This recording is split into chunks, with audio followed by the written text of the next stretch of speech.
not sure that Kyler Murray is big enough. This is Tom Brady. He's not just going to retire. Whitey, big fan of the show. Appreciate I've got Brian Murphy to my left, making sure everything's smooth, crispy, buttery. James Harden is systematically ruining the game of basketball. He's the most overrated player. And there you are, the Chicago Bears with a open season defense. And Mitch, I'm sure Dancing with the Stars is happy to have Antonio back. If you thought you were going to get Zion, that's your bad. You are now listening to Open Season. Your host, Billy Allen. Gobble, gobble. God, I can't make my gobble noises, but gobble, gobble. Happy Thanksgiving on a very special Thanksgiving edition of Open Season. I'm your host, Billy Allen. We're hanging out here with Brian Murphy, who produces the show. Hey, what's up, everybody? Hoping to have a very special caller in just a moment or two. Kyle Draper from your Boston Celtics broadcast, NBC Sports Boston. Man, we got a lot to touch on this week. A heavy week, just like the food we're about to eat. A lot on the table. Lamar Jackson, I think he solidified the MVP case. And I mean, who else is looking like an MVP? 17-year vet LeBron James. Kemba Walker faced a pretty tough injury, but it looks like he's going to be able to return Wednesday. And the NBA is going to the NCAA for some inspiration on ways to make the season a little bit more compelling, thinking about a playoff type, a tournament type playoff. So a lot to go on. Giannis is shooting the ball a little bit better. The 49ers are absolutely looking strong. The Patriots were able to knock down the Cowboys this week on a week where the Patriots were going against some pretty good personnel. So we got a lot to toss around as Stephon Gilmore was looking absolutely incredible, had more catches than Amari Cooper. How about that for a stat? Amari Cooper is looking to put up about 1,400 yards this year, and Stephon Gilmore just held an absolute clinic against him. The Browns could potentially be headed into the playoffs, and LaMelo Ball keeps heating things up with a triple-double the other night and really looking like he could be the number one pick this year in the NBA draft. So there's a lot to touch on, and we'll start with the NBA and their new idea for the playoff picture. So the NBA for a stat has been in some serious discussions with the Players Association, talking about some changes that would reseed the final four teams in the playoffs. So basically the 6, 7, 8, so the 7th, 8th, 9th, and 10th seeds in each conference are going to play off in a playoff spot. And what this means is you're introducing the 9th seed and the 10th seed every year to the playoffs. I don't see how this necessarily makes things better. And they're talking about how they're going to shorten the season from 82 games to 78. So some pretty large changes. And actually, if you remember, a frequent caller to the show, Mike Schlava, actually talked to us about a tournament-type scenario to try to gain a little bit of buzz with the NBA. And it seems like that's what the NBA is looking at. But if you're asking me, I think it's something where you have to let maybe less teams in or create some type of playoff between the better teams. I don't think introducing the 9th and 10th best team in each conference is what we're all looking for. We're all looking for better competition. The 1 seed, the 2 seed, they typically knock out the 8th seed, the 7th seed pretty quickly. What are you going to get when you have 1 seeds against 9 seed and 10 seeds? So I really don't get a lot of the logic. You're only chipping the season down from 82 to 78 games. You're only knocking 4 off, and you're talking about a tournament that's going to weaken the talent pool of the NBA. So I'd like to see a couple more proposals before we ultimately decide to stamp off on that one. As it seems like Kemba Walker has been stamped off and potentially is going to be able to play in the game tomorrow, the game against the Celtics, the game against the Nets, with Kyrie Irving he's out of the game because I think his feelings are hurt. No one can seem to really understand why Kyrie Irving is missing games, but the Nets are winning games without Kyrie. And the Celtics and the Nets combined over the last 2 years and then this year are 29-8 without Kyrie Irving playing. Kyrie Irving has decided he didn't play in his return to a potential return to Cleveland, and he's also not playing in this game. How long is he going to be able to duck all of his former teams before there's not too many games left for him to play? And how happy is Kevin Durant going to be when Kyrie Irving wants to sit out games against the Boston Celtics, the Cleveland Cavaliers, when they're fighting for a playoff spot? And how long is this going to happen? I mean, just take the monkey off your back, man. So I think it's time for him to come get his medicine. And you don't know why a guy like that, who is completely healthy, seemingly, is sitting out. But the Nets this year are 5-1, including a huge victory last night without him. And when you look at the Celtics, 29-8, as I said, these two teams over the last 3 years, I mean, it's almost a 75%. Not only do teams, you kind of hope you can stay 500 maybe without your star.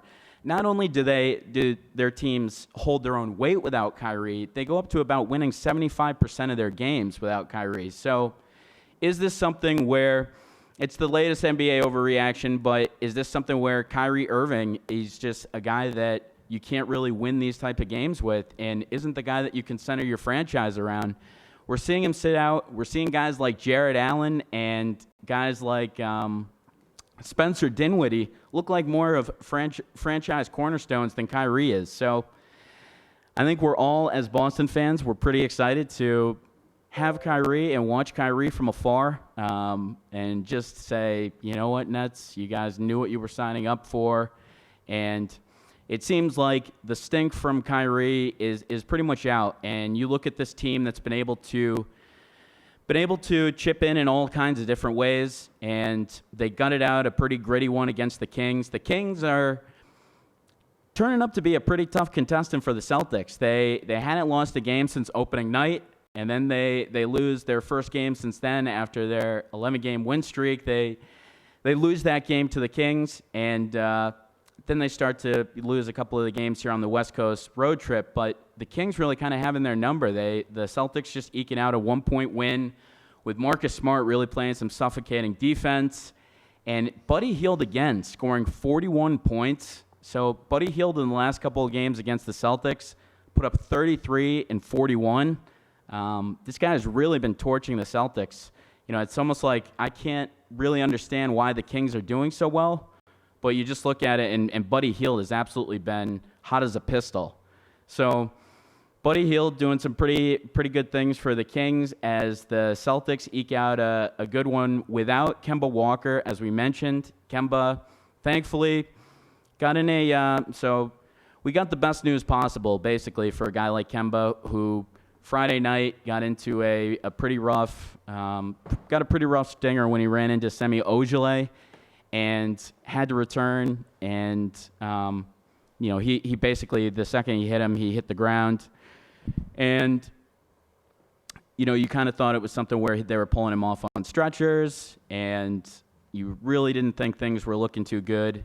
Things came back where looks like he really just got a stinger. He's not even in actually the NBA's concussion protocol. He's in the Celtics' own concussion protocol, which is somehow stronger than the NBA's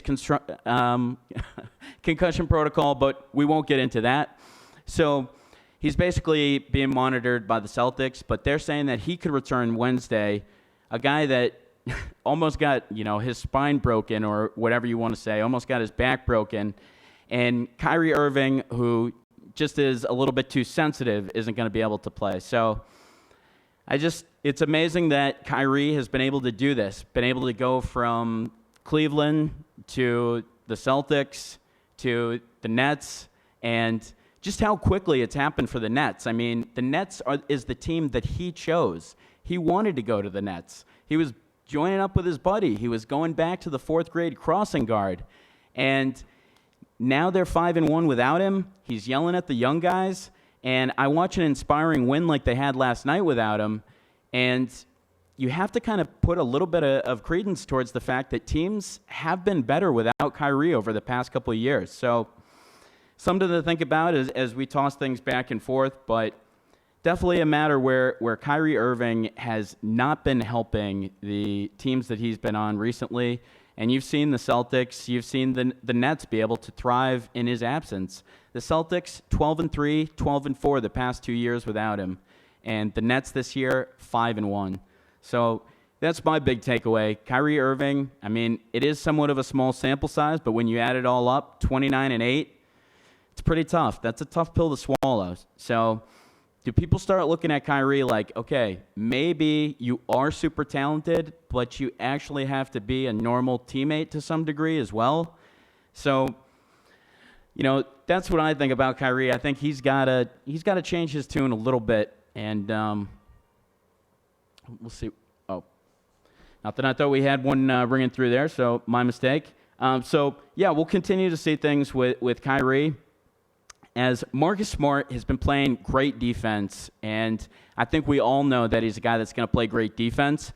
But in the absence of Gordon Hayward, maybe to some people's dismay, he's been putting up more shots, and I think there's a little bit of onus on Marcus Smart. Maybe it's the contract, maybe it's Gordon Hayward's absence, but it looks like he's taken a little bit more onus on himself to try to score the ball more. And with his improved passing and his court vision, I think that he's absolutely the most improved player on the Celtics this year. I think you could also talk about guys like Brad Wanamaker, but I'm really impressed with the leap that Marcus Smart has taken. You know, I still am not a fan of 40-foot three-pointers or some of those ones where he takes without any conscience at all, but I like myself, at least the development that I've seen from Marcus Smart. I think he's a guy that a few years ago, I never really wanted him to have the ball in his hands, and now I'm okay with him being able to find lanes, make plays. He's leading the league in assist-to-turnover ratio. So he's just been impressive so far compared to what he has been able to offer from an offensive capacity in the past. He's not lighting it up by any means. He's chucking a lot of threes. We all know that. But I think there is some positive in the fact that he is creating more plays. He is a bit better of a shooter. I mean, if you look at the last 2 seasons, he's shooting 35.5% or so. And that's an average three-point shooter. So do I want an average three-point shooter chucking up 10 a game, chucking it up in the clutch spot against the Kings? No, I would ultimately like to find a better look. But I think you got to see a lot of benefit in Marcus Smart playing great on defense. We all know he can do that. He's somebody that coming into this year is probably a Defensive Player of the Year candidate, but also being able to add a little bit on the offensive end. And if you ask me, I didn't think that the next person to have the highest assist-to-turnover ratio in the NBA in 10 years was going to be Marcus Smart. So Marcus Smart, little bit of improvement there. I'm a guy who I have not been on the Marcus Smart bandwagon at all. You know, the whole, he tries hard. I'm always like, how do you know? How do you know? In the center spot for the Celtics, it's definitely had a bit of its tweaks. It's had its adjustments. You've had Cantor, you've had Williams, you've had Tice. And I think for the Celtics, they've got to kind of find out their center spot. I think you have a decision to make, and it's ultimately, do you stick with the tinkering around, the Cantor, Williams? Does Robert Williams be able to come up? Can he be that guy who is I mean, you hear some people in the Boston media talk about the fact that he could be the next Hakeem Olajuwon if they ease him in with the right minutes. I don't think he's going to be that, but is this something where they can tinker in with some of the different guys that they have? Like I said, you've got Tice, you've got Cantor, you've got Williams. You've got some height there, but you really don't have anybody who's kind of a number one. You're shuffling a couple number twos. And I think it's a game where you look into things a little bit deeper. You say, do we trade somebody like a Jalen, a Smart, for somebody like a Steven Adams, a Clint Capella? Do we hang and let Robert Williams develop into what he's going to be? I think it's something that the Celtics are going to have to get a hold of. They typically don't like bigs who shoot threes, or who don't shoot threes. And then they've got a couple guys in Cantor, in Williams, that really don't shoot threes. So it's a little bit of adjustment, a little bit of tinkering around. And, if you're asking me, I totally don't mind with some of the depth that we have on our wings. I would be interested in trying to trade someone like Jalen and seeing what you could do for some type of package for a Steven Adams or a Clint Capella. I know it's a lot to give up, but I think that contract that he just signed makes him pretty tradable. And I think that the Celtics kind of need to find somebody to be a main center on this team if they want to go the distance. I think if you're looking in the East Conference, you're still looking up at the Milwaukee Bucks. You're still looking up at the 76ers. So, that's going to be something that the Celtics continue to face. I don't know how the Bucks are the number one team in the East. They have Giannis, who's putting off an absolutely MVP-type year, 31 points, 14 boards, 6.5 assists, 1.5 steals, 1.5 blocks. You can basically write this guy's name on the MVP trophy again. But outside of that, they've got Eric Bledsoe, they've got Brook Lopez. These are two guys who are a little bit older. Those are really the only notable names on this roster. They've got DiVincenzo, and they've got a couple like older point guards, but they really don't have anybody that's that talented for my money. And when you look at the Milwaukee Bucks, they're leading the league again in point differential. So they average a margin of defeat by about 10 points again this year. So last year they were over double digits in their regular season point disparity. This year they are as well. And they're a 14-3 record. So they've just really been able to go through the East so far. We're only 17 games in, but the Bucks are really looking like a very strong team. And again, I can't quite say what it is aside from Giannis going absolutely out of his mind. If you look at the 76ers, for me, they've just gotten rid of too much of the spacing. And I think last night it really showed you that. You saw Embiid have his first scoreless game of his career. This guy's 7 feet tall. He's 250 pounds. He's the most athletic big we've seen in maybe 10 years. This guy had 0 points against 34-year-old Marc Gasol. So 0 for 11 from the field, 0 for 4 from 3, and 0 points out of Joel Embiid. And then you look at Ben Simmons, who only put up 8 points, only had a couple assists, and he had 7 turnovers. So this has been a team where if you can clog the paint, that you can be pretty successful in stopping them. And you see that they're trying to look for some of that outside shooting, but Josh Richardson's really their best outside shooter. Now, granted, I think he hit 5 threes last night, but Josh Richardson, definitely a step off from guys like J.J. Redick. So the 76ers, when things get a little bit too close, it just seems like something where you can pack the paint and you can ultimately stop them. I was pretty surprised that Marc Gasol was able to hold Joel Embiid to 0 points, but he's been very good against him and gets very physical with him. And I think if you can do that, you can stop a guy like Embiid. And I think you can make the 76ers look pretty weak if you guard the paint, because you have two of the guys who do the damage. I mean, you're not counting on Ben Simmons to be able to score outside the paint.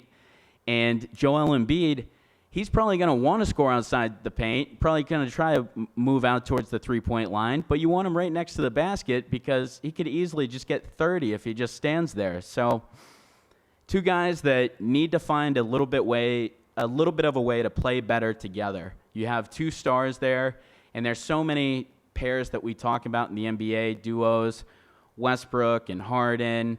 But this is a duo that's young, that's signed up for a long time together. They've got to figure some things out. And I don't think it necessarily means moving Embiid back and putting him closer to the three-point line. I think, like I said, he's the most athletic center we've seen in a long time. I think when he can get centers off the dribble and can make moves attacking the basket and can just stand there and dominate from his sheer size and athleticism, that's really where he's his best. If I'm a defender, I want to try to get him out to 18 feet to 25 feet. So it's just something where the 76ers have not been able to find that blend of spacing, and it's really been able to help hurt their offensive potential. As you saw the the Raptors, who I don't think any of us are thinking of them as title contenders this year, and the Raptors were able to put a pretty good stranglehold on them last night in a defeat where they were able to hold Embiid to 0 points. And this is a guy who averages 25 points a night, too. So it's not like they shut a guy down that scores 15 scoring 25 is you score at least 20 every night. So some pretty big woes out of Joel Embiid, Ben Simmons. Like I said, 7 turnovers. And I think if you clog the paint, that's really your answer for the 76ers. Al Horford's been able to turn back the clock a little bit, been able to give them a little bit more spacing, but it just hasn't been enough. Losing guys like J.J. Redick, Jimmy Butler. So they're going to have to change some things around. As somebody who is heading to the MVP forefront is LeBron James. And I think even I, who am the biggest LeBron fan, I don't think we are necessarily looking for an MVP caliber campaign out of LeBron. I mean, not only LeBron could say 17 years in, will I decide to change my position? He's on a different team, playing at the point guard position. He's leading the league in assists. He's averaging 11 assists a game, pretty much a double-double every single night. And you're seeing the defense come back. The block that he had on DeJounte Murray the other night was potentially more impressive than the Andre Iguodala block. I mean, honestly, he was up there. The way he was floating, I mean, his defense is definitely back. So for people that say that he tried to coast the last couple of years, and sure, maybe he did, trying to conserve some of that energy from so many playoff runs, but his defense has definitely come back this year. He's leading a 15-2 team, and it's really just been extremely impressive what he's been able to do. I think we have a little bit of sound on kind of the contrast between Kawhi and LeBron, between, admittedly a guy who likes LeBron a little bit and Nick Wright and Colin Cowherd, but let's let some of this sound play. By the way, I have defended load management, but I think it works a lot better in Toronto than it does in Los Angeles when LeBron's sharing the arena. And I do think the Clippers are looking at LeBron thinking, their guy's on fire. Our guy can't play back-to-back. I could be being hyperbolic on this, but it does feel like it's a complete facial to the Clippers, does it not? No, this is something you are getting exactly right. Unlike the, if I need one stop, Kawhi. If I need one bucket, Kawhi. That is, of course, if it's every other Tuesday when he's playing.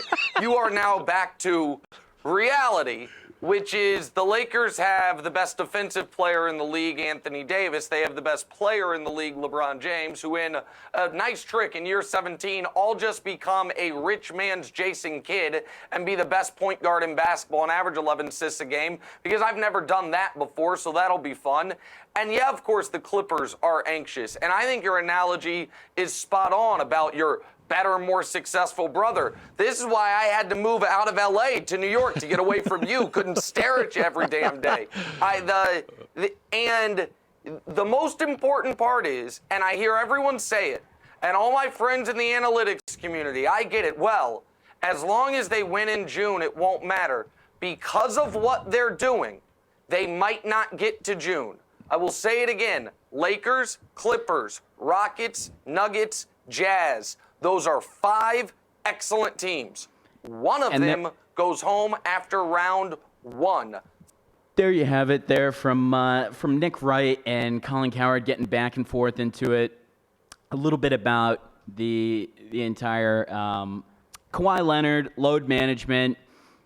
Tonight you actually have a pretty good matchup in the Clippers versus the Mavs. Clippers 12-5, Mavs 11-5. 2 teams that could go pretty deep into the playoffs, and I like, obviously Luka Doncic, I don't think anybody is missing out on that story. Kid who's 21 years old, averaging a 30-point triple-double. It's absolutely incredible. The guy's kind of like a Larry Bird, Steph Curry type. He almost just has this magic kind of around him in the game, and his shot making, his ability to keep guys off his hip. I mean, he's been absolutely incredible, and they put him together with Porzingis, and they really have a pretty strong unit there in the Mavs. So I like what's going on tonight with the Clippers and Mavs, a matchup of two potential Western heavyweights. And Kawhi Leonard, it looks like he's going to play. I think that was a pretty convincing sign for Celtics fans the other night that Kawhi decided to play during the Clippers game, just showing you that he measures and validates the Celtics as a team that he's got to see whether or not that he's got to play for and see if they can beat. So to see him suit up in that game and to lose a game where you didn't have Gordon Hayward, and to lose a game pretty competitively to Kawhi Leonard, the former Finals MVP.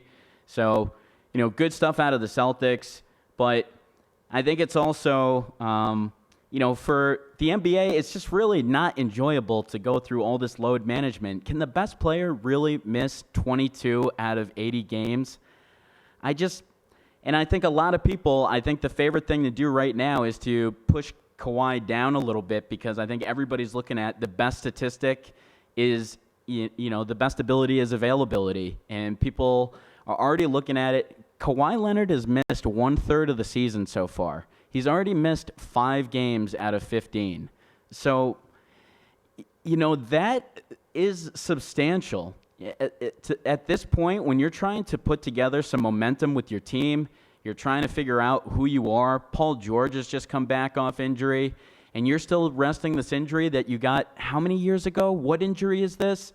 I mean, can you keep us up to speed on this, Kawhi? What injury is it that he's even getting load management for at this point? So I'm not saying the guy's not hurt, but I think he's found some convenient, I think he's the only guy basically that can do this because he was able to go to Toronto and single-handedly carry them to a championship over the Warriors.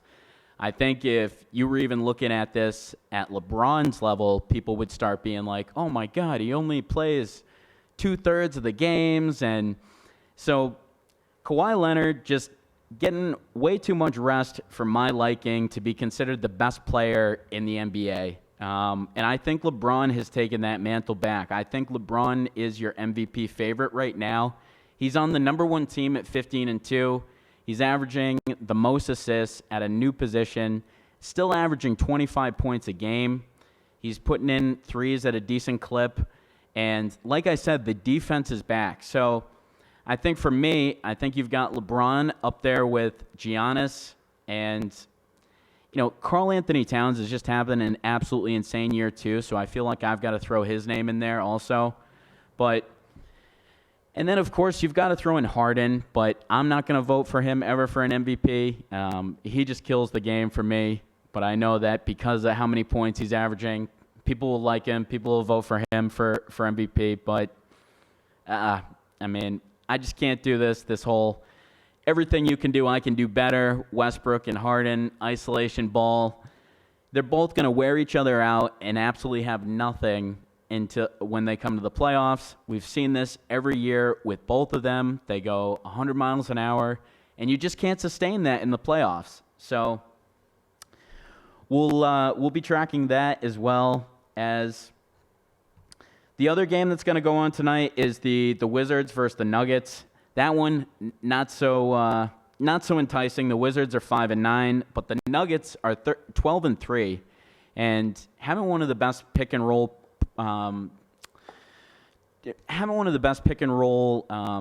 combos in the league in Jamal Murray, as well as oh God, I'm just losing it here.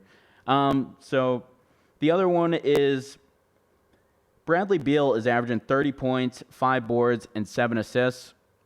So for the Wizards, that's kind of the only good storyline, is that he's been able to pick things up a little bit, and he's been able to turn into a different type of player. Before, he was a guy that would average kind of 23 points, not a whole lot of rebounds, not a whole lot of facilitating.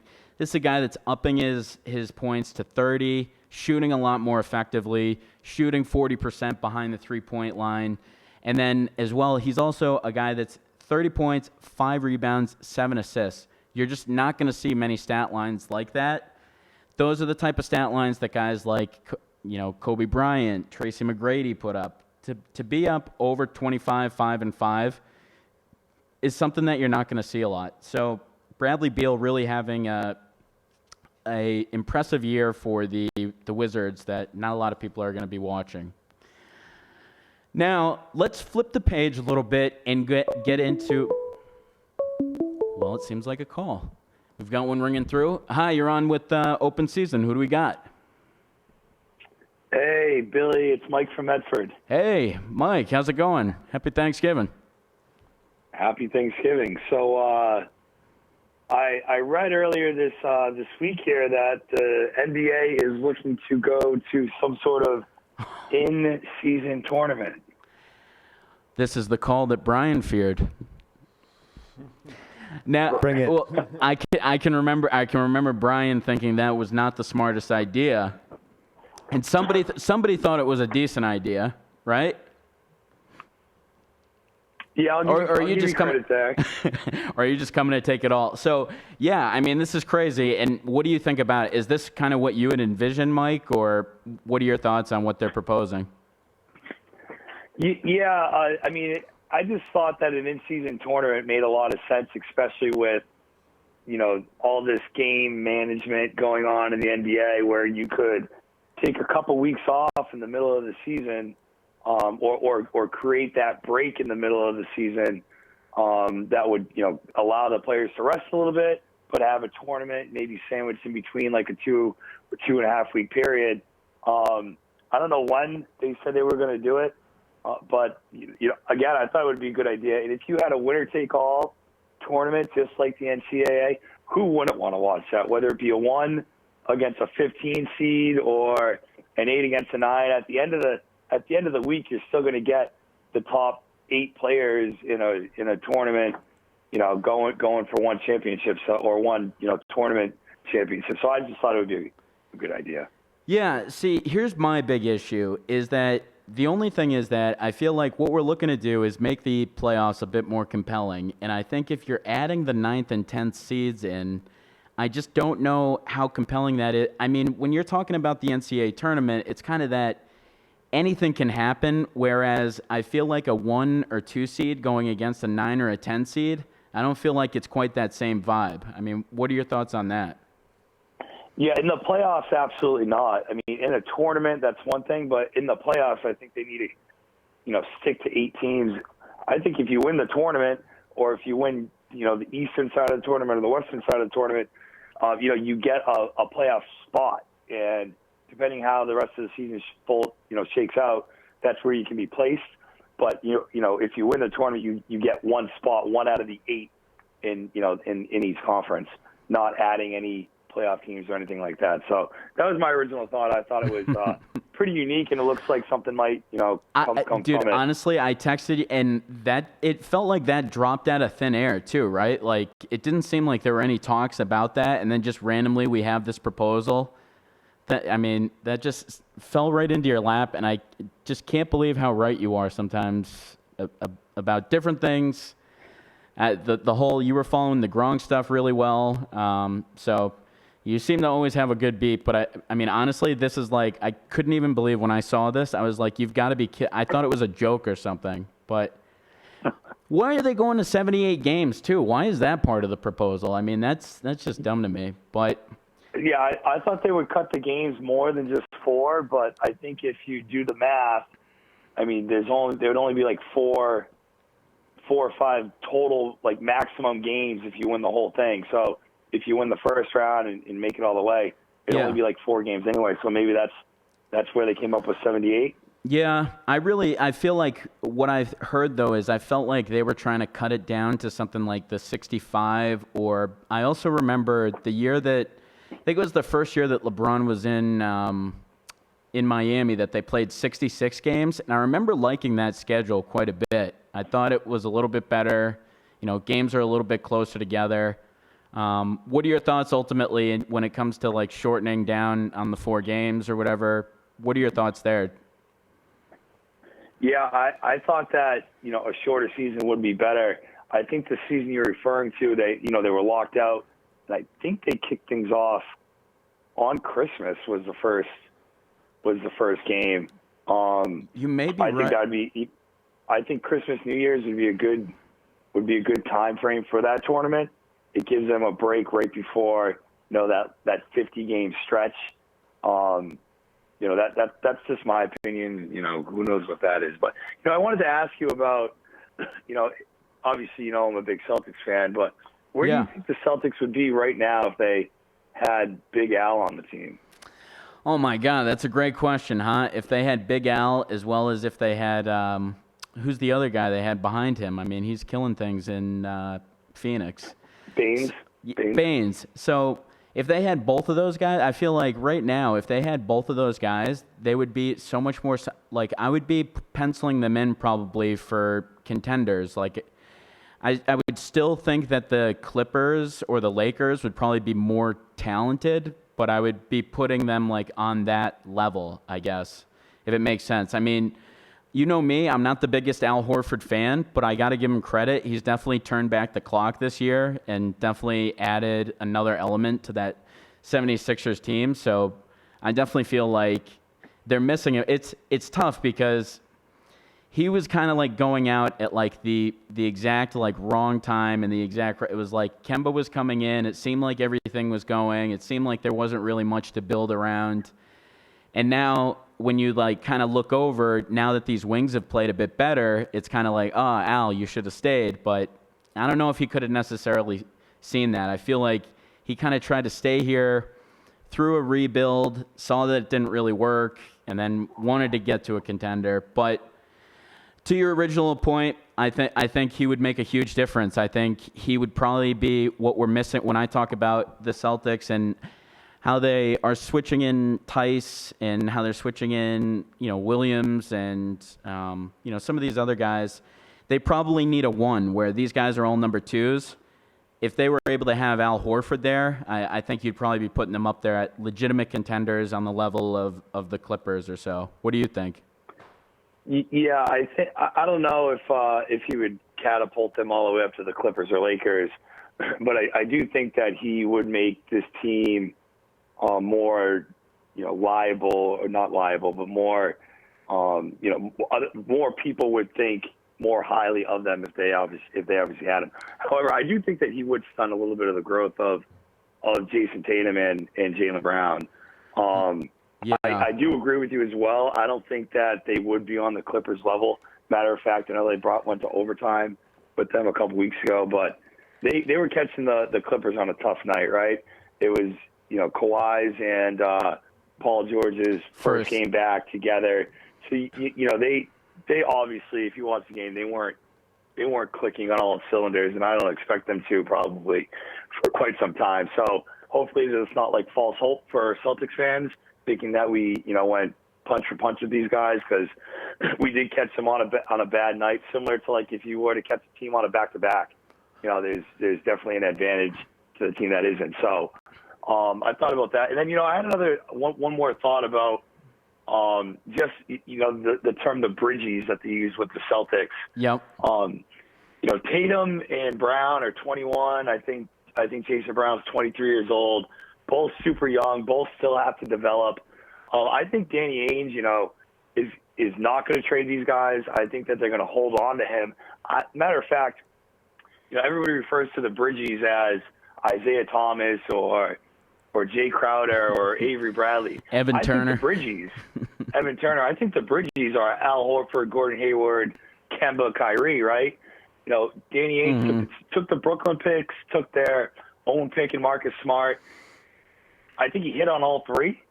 I think that, from the time they were drafted, fast forward 8 years from that point in time, I think they're going to be a very viable team just with those three guys, on the team. And, 8 years from that point in time is about 3 years from now, which is when all these other guys who they signed are going to be off the books, right? So the bridgies were bridging with a free agent they signed to bridge Jason Tatum, Marcus Smart, and Jaylen Brown into a point in time where, they could be, form one of the better teams in the league.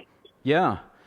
No, that's That's definitely interesting. I mean, I think it's something where there's definitely a little bit of heat on Danny Ainge now because he has cashed in on all three of those picks. I would definitely agree. I think you look at Fultz and, just some of the comparisons there between what they could have done or what they could not have done in some of these different drafts, and they've absolutely nailed it all the way through, and now they've kind of got to be able to hit on these.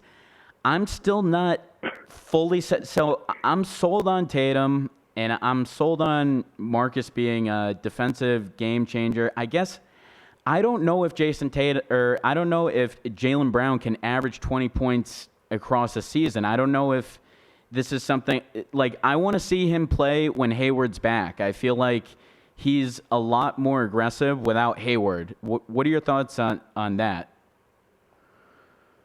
Like, do you think he's a guy? Do you think he's a guy? Do you think he's a superstar? Do you think he's more aggressive what's kind of your characterization of Jaylen Brown?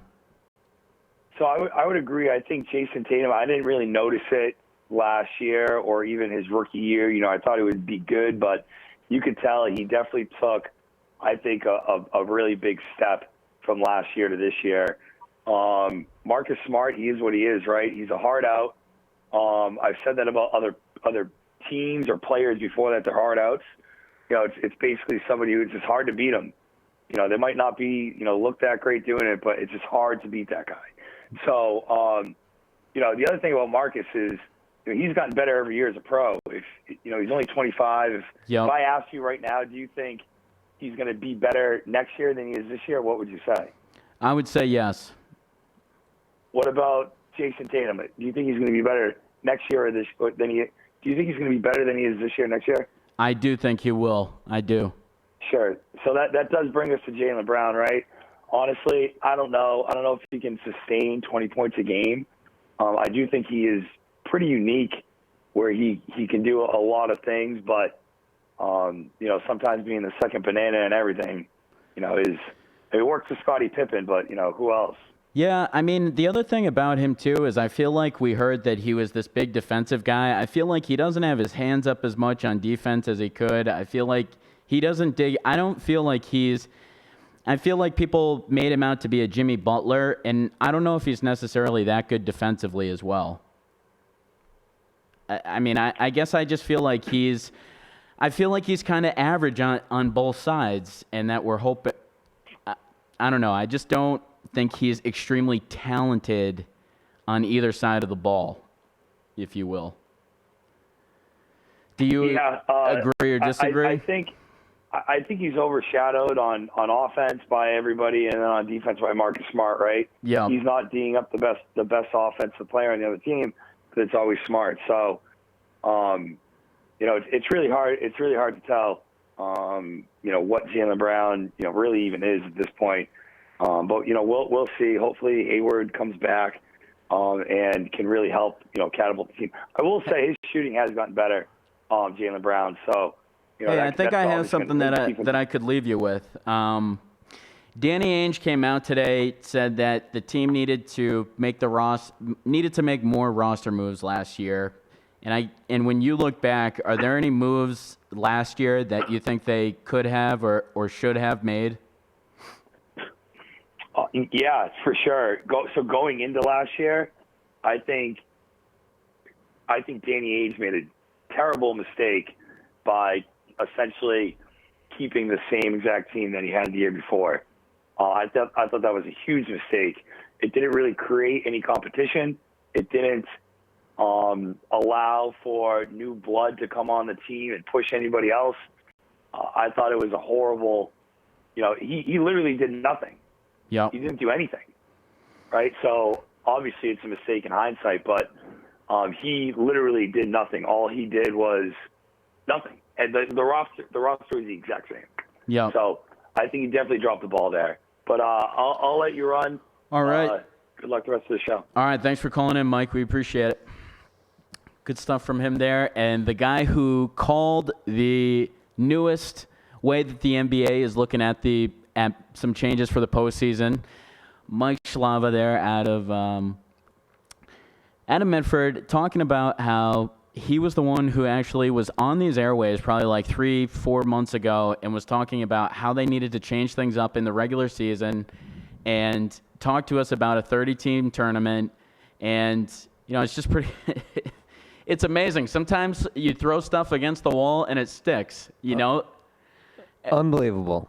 I mean, if you had told me that they were going to come with that, if they were actually going to be serious about this and have momentum behind this idea, I mean, I would have just laughed in your face. And like I said, when I saw the article, I thought it was on Barstool or something for a second. So, hey, how about, we know the Bruins are up pretty big tonight or we're ahead in a 6-1 win. Can you give us a little bit of a hockey beat, a little bit of an around the way? Definitely. I'll do some quick hits here. And that Bruins game went final, an 8-1 shellacking of the Canadians. Whew. We like to see that around these parts. With Pasternak getting the hat trick, and then goals from DeBrusk, Marchand, Anders Bjork, Charlie Coyle, and Danton Heinen. So. One of those nights that Sounds like everybody. Everybody's in on the action, with Pasternak just keeping up with his, just crazy pace of goal scoring. And don't forget, they did this without Patrice Bergeron in the lineup. So, clearly not lacking for confidence, even with their best player not in uniform. Good stuff. But not much else going on in the NHL that really is in the Bruins kind of division or realm. You got a 3-2 Minnesota Wild victory over the New Jersey Devils, and out in Chicago, the Blackhawks have a 1-0 lead over the red-hot Dallas Stars heading into the third period. All right. But yeah, the Bruins looking good. This was very reassuring for the team to really take it to a pretty talented, fast. Certainly not, probably not nearly physical enough, as you can tell, team in the Montreal Canadiens. But good stuff from the Bruins tonight. Yeah, absolutely. And is that so Pasternak, was that another hat trick he just recently had a hat trick. Second right? of the season for him, yep. All right, so, God, that guy is really pushing him in. On fire. Just on fire. Yeah, so even when I don't pay attention to hockey as much as I should be, I hear Pasternak's name every single night. Seems like he scores a goal or two every single night. I mean, it's really some incredible stuff. And in this case, scoring 3 goals in a couple of games as well. So he is putting together a hell of a season. As we should flip the page a little bit to the NFL. I was about to do that when Mike called, but I think we would be remiss if we didn't talk about the newest overreaction in the NFL, the Lamar Jackson MVP candidacy. And I think we actually have a clip from our old friend Jim Rome talking about MVP for Lamar Jackson. Lamar Jackson is your MVP. I know that nobody wins the MVP in November, and there's still a month of football left, but Lamar Jackson is your MVP. And I say that knowing what Russell Wilson has done with Seattle. I say that knowing what Christian McCaffrey and Michael Thomas are currently doing. I know all this. Lamar Jackson is your MVP. Give him the trophy right now. They could have stopped that game in the second quarter last night and handed him the hardware right then and there, and nobody would have cared. 200. Yeah, so there you have it. And Lamar Jackson, with an absolutely incredible game last night, comes out and goes for like 260 all-purpose yards, rushes for 80 or 95 or so, and throws 5 touchdowns. We all know the huge game, and they absolutely, to use Brian's word, shellacked the Rams 42-6. So it was a hell of a beating, but everybody is overreacting a bit here, and I am afraid of Lamar Jackson. I will say that. If the Patriots have to face them in the playoffs, I'm not going to be able to go into that game very confidently. Lamar Jackson has been something that we really haven't had to see at the quarterback position in quite some time. But for everybody to be talking about how he's better than Mike Vick already, how he's the first quarterback to do this and that and this and that, I think that Lamar Jackson is a good quarterback this year, and will be a good quarterback moving forward. But I also think he is your MVP so far. But let's all just pause a little bit. And I realize that the stats are gaudy. You know, he's got 24 touchdowns, 5 interceptions. He's been very impressive. He's going to run for probably 1,300 yards and smash the running record. But how many times do we see quarterbacks rush for 1,000 yards and see him rack those seasons up year after year after year? Have we seen a quarterback been able to rack up 3 or 4 of those types of seasons? We have not. So for a guy that was the most athletic that I had seen at the time, Mike Vick, now this is a guy who went into Lambeau too and lit things up and in a very tough place to play in the playoffs. So Lamar Jackson, he's 14-3 in the regular season, but let's not just absolutely crown this guy as the best player of the next 10 years already. Let's try to see a couple of years of this before we all go absolutely crazy saying that he's better than Michael Vick, saying that he's one of the best quarterbacks in the league. I mean, I think he's absolutely having an incredible year this year, and I think he'll be good moving forward. But I still think you have to understand that he's a guy that you pretty much have to build your offense around, and he's a guy that's going to run a lot, and he's a little bit slight. So will he be able to take the pounding, the consistent pounding that someone in his position? And it's also, for a lot of these guys, I mean, he's just such an athlete. If he gets hit a few times and just loses a little bit of that athleticism, then things could be downhill quick. So I'm excited for Lamar Jackson. Like I said, he's been a great quarterback this year. He's certainly my MVP candidate. I had Russell Wilson in there, but I think if you listen, so for Jim Rome, how he said you kind of got to wipe that slate clean, I think I agree. Lamar Jackson is your MVP, but let's all just slow down a little bit in terms of he hasn't had any postseason success yet. Last year when he got there, he really was kind of a complete embarrassment. It was a very tough game, and I think they didn't bring in Flacco, or did they bring in Flacco in that game, that playoff game last year? Did it get that bad? I mean, it's getting that bad in Cincinnati. I don't think they did. I don't think they may not have, but I think it was close. It looked like they were thinking about it. Yeah, and the whoever was calling that game, the announcer kept wondering when and if they were going to bring in Flacco. But it was a tough game. Harbaugh never made that call. Yep.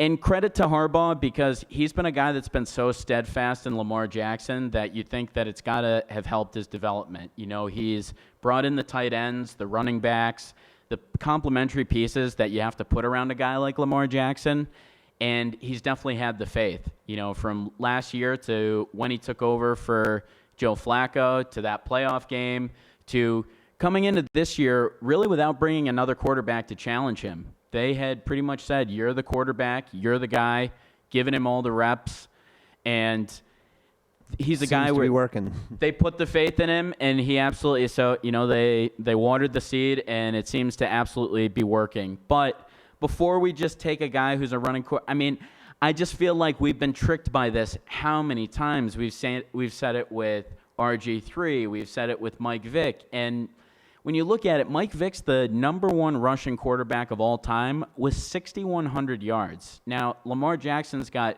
1,500 already, but how many of these guys have put up like 2,000, 3,000 like right away?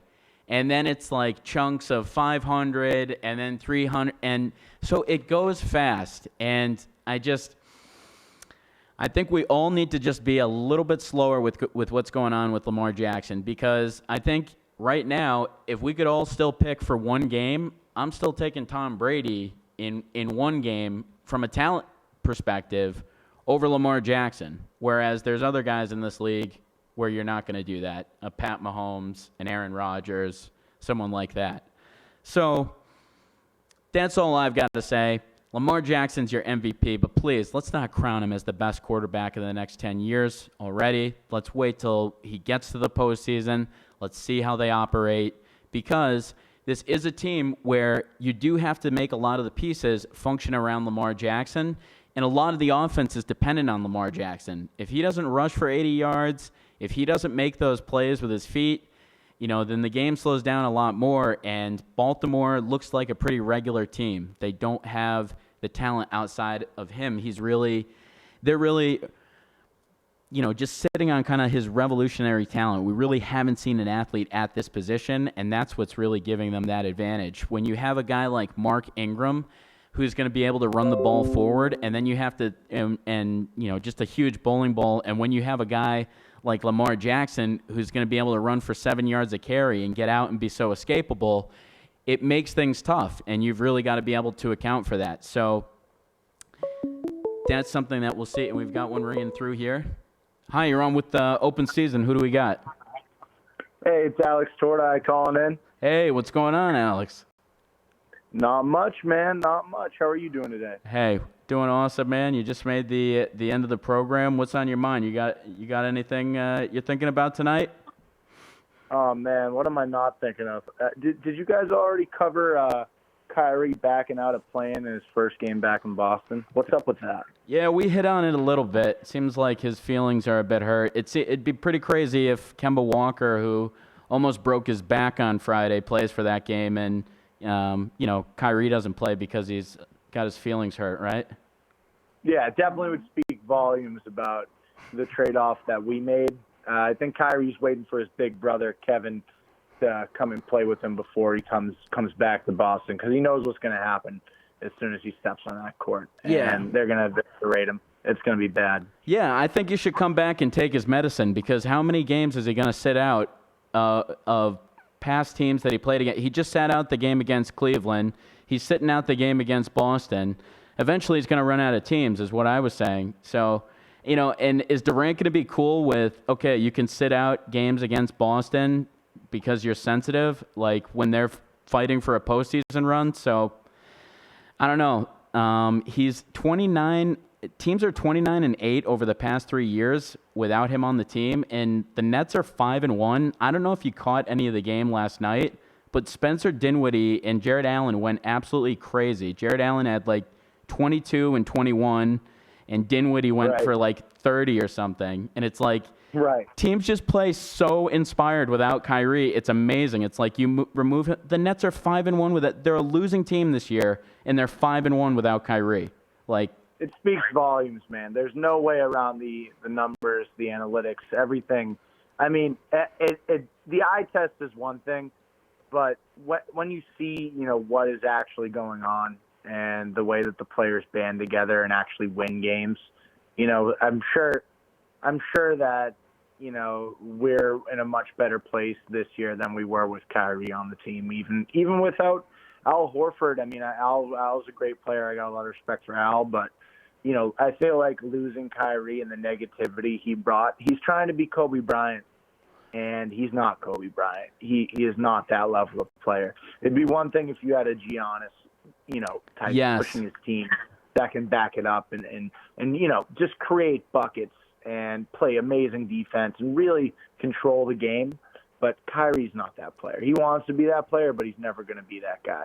I know. It's like he's more passionate about like sitting out games and being this like interesting dude. It's like he's more passionate about trying to be this like extroverted weirdo with his like whole flat. It's like he cares more about that, I feel, than basketball. It seemed like going back to the Nets for him was more about the commercials that he was able to make than like he can't even actually play with these teammates. He doesn't even realize he's been in the same situation year after year. It's like last year, he went to a young team where he's the old vet, gets to lead, and gets to have his team, and can't get along with any of the young guys. Goes to the Nets, where it's the same exact story. So it's like, how do you make this guy happy? I'll tell you what, the Celtics are going to win a ring before Kyrie does. Yeah. Going forward, I just don't I tend to agree with you. Yeah. Well, I agree with you. Well, hey, man, we actually are out of time here. I got to ask you, what are you most excited to have for Thanksgiving as far as food? I wanted to ask this question. I didn't get to ask it to anybody yet. Stuffing. The stuffing is, I love the after Thanksgiving sandwich. Yep. That's the best part of Thanksgiving for me. You take the bread, you take the stuffing, you take the cranberry sauce, the turkey, slap some mayo, some pepper on it. Next thing you know, you've got an unbelievable gobbler sandwich. Ooh. That's the way to go. But let me tell you, the stuffing with the gravy, for some reason, it always sticks out to me as like my favorite part while I'm actually eating the meal. I mean, that. Those are my two go-tos. Obviously, the Thanksgiving sandwich. If I had to pick anything, that's my favorite. But if we're talking standalone items, I go with stuffing. What about you? All right. Well, hey, I love stuffing too. I don't mean to copy you, but I feel like it's either got to be stuffing or mashed potatoes for me. And I like apple pie too. Call me crazy, but the best thing about fall is apple crisp. I'm basic. No. Hey, man. Well, we appreciate you checking in with us tonight, Alex, and we'll talk to you soon, man. Happy Thanksgiving. Yeah, appreciate the time, Billy. Yeah, absolutely. Love your show. Keep it going, buddy. All right, thanks, man. Bye. Well, hey, Alex Gate was able to give us some pretty good commentary there about the Celtics, and he's also got me a little bit hungry. He was able to break down that sandwich about as well as he was the Celtics. Oh yeah. And the stuffing's a good call. The stuffing, I think is you can. There's so many different ways that you can kind of fine tune a stuffing and make a recipe unique. That's a good call. A lot of room for variance. For me though, it's got to be turkey fried. Ooh. The fried turkey. My brother-in-law does it. Oh my God, it's amazing. Well, hey, we'll have to tune in next week to hear more about that fried turkey. I've never had it, and, I mean, I'm not the guy who's really craving for a dry piece of white meat, Give me spice it up a little bit for me. I'll try something fried. So we'll hear about that a little bit more next week, and we appreciate everybody for tuning in, and happy Thanksgiving. We'll see you next Tuesday.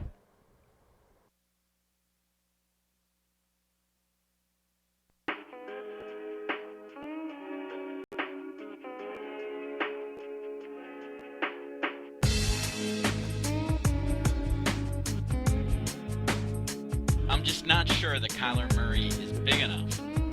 This is Tom Brady. He's not just going to retire. Whitey, big fan of the show. Appreciate I've got Ryan Murphy to my left, making sure everything's smooth, crispy, buttery. James Harden is systematically ruining the game of basketball. He's the most overrated player. And there you are, the Chicago Bears with a championship defense. And Mitch, I'm sure Dancing with the Stars is happy to have Antonio back. If you thought you were going to get Zion, that's your